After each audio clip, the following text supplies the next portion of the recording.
Kuigi punane vein võib südant rõõmustada, hoiatavad südamearstid ju ikkagi, et igasugune alkoholi kogus võib kahjustada südamelihast ja tema võimet organismi verega varustada. Doktor, kuidas siis selle Prantsuse paradoksiga ikka lugu on?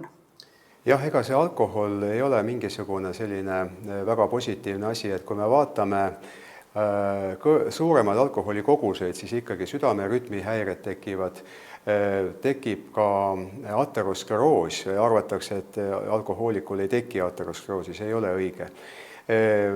Kindlasti on oluline selline toidu kõrvale kasutatav väike veinikogus, aga siis me ei saa ka öelda seda, et see oleks nüüd alternatiiv karsklusele või et see nüüd teeb midagi paremaks.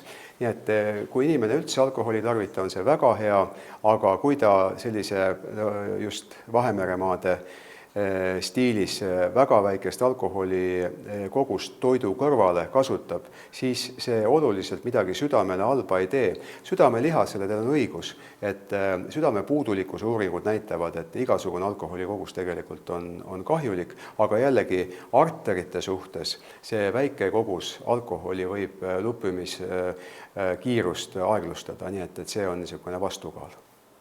Tänan teid, doktor, nende huvitavate mõtete ja kasulike nõuannete eest. Aitäh! Aitäh ja tervist kõigile!